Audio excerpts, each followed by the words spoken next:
Good afternoon. তো আমরা পড়ছিলাম, তার মধ্যে গতদিন থেকে আমরা পড়ছিলাম যেটা সয়েল রিক্লেমেশন বা মাটির পুনরুদ্ধার। সেই জায়গাটায় কন্টিনিউ করার সাথে সাথে আমরা আজকে যেটা দেখছিলাম যে আম্লিক মাটি কিভাবে পুনরুদ্ধার করা হয়, সেই টপিকটা আজকে আমরা প্রথমে পড়লাম। তো সেটা পড়ার ক্ষেত্রে আমরা যেটা প্রথমে জানলাম যে আম্লিক মাটি কিভাবে, মাটি আম্লিক হবে কি করে। তো সেক্ষেত্রে আমরা দেখলাম যে মাটি আম্লিক হওয়ার ক্ষেত্রে কিছু কিছু জায়গা রয়েছে, যেমন প্রথমত মাটিতে যদি সিলিকেটের পরিমাণ বেশি হয়ে যায় সেক্ষেত্রে মাটি আম্লিক হতে পারে। দ্বিতীয়ত দেখা যাচ্ছে যে মাটির মধ্যে যদি Al3 মানে অ্যালুমিনিয়াম আয়নের মান বেড়ে যায় সেক্ষেত্রে মাটি ক্ষারীয় হতে পারে, এছাড়া আম্লিক হতে পারে। এছাড়া যদি মাটিতে আম্লিক জাতীয় সার বা আম্লিক জাতীয় কীটনাশক বেশি ব্যবহার করা হয় তাহলে মাটির আম্লিকতা বেড়ে যেতে পারে।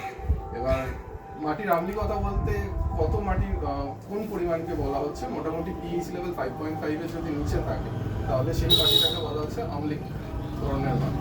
এবার এই মাটি বা মাটির আম্লিকতাকে পুনরুদ্ধার করার জন্য বা রিক্লেম করার জন্য আমাদের কিছু নির্দিষ্ট জায়গা রয়েছে যেগুলোর দ্বারা আমরা মাটিটাকে আবার ঠিকঠাক জায়গায় আনতে পারি।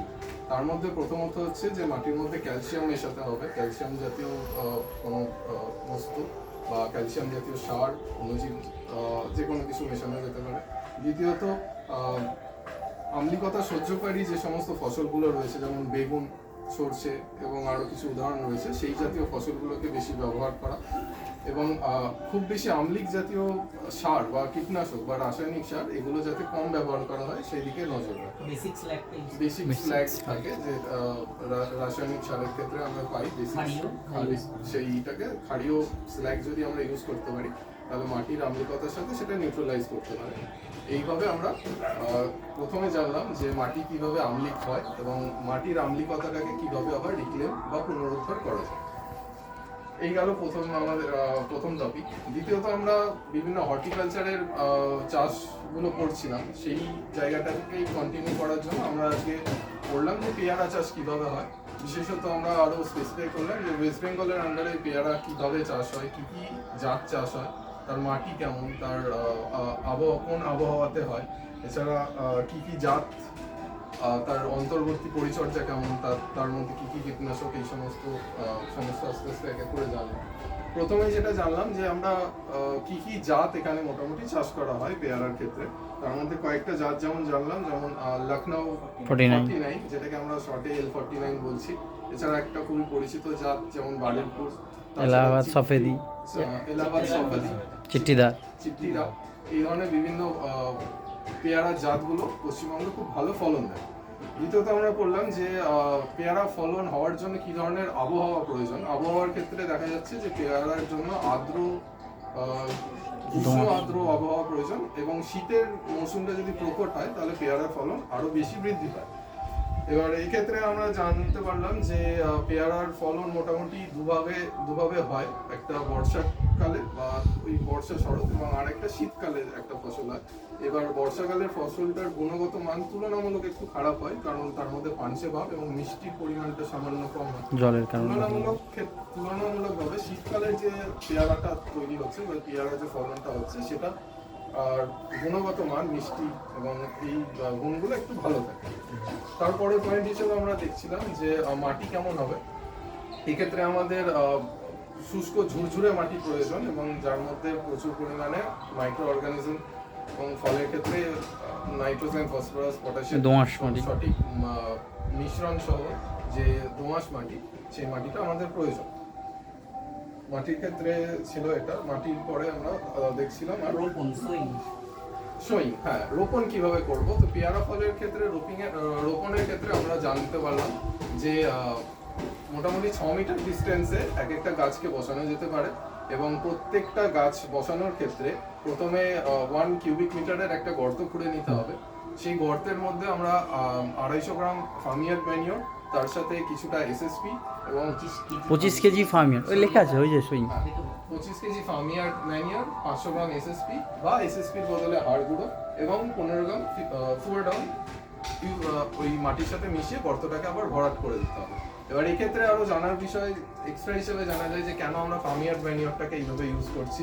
সেক্ষেত্রে বলা যেতে পারে যে যেহেতু আমরা এখানে ফলের চাষ করছি এবং তার ফলে আমরা চাইবো যে দ্রুত মাটির মধ্যে মাইক্রো অর্গানিজম বা বৃদ্ধি পায়, তার জন্য আমরা ফার্মিয়ার্ড ম্যানিওরটাকে 25 কেজির সাথে ব্যবহার করব এবং তার সাথে আমরা সিঙ্গেল সুপার ফসফেট বা তার বদলে হাড়গুঁড়ো ব্যবহার করতে পারি। কারণ পেয়ারা গাছের মূলগুলো যাতে আরো বেশি শক্ত হয়, তার জন্য আমরা ফসফেট সারকে ইউজ করতে পারবো।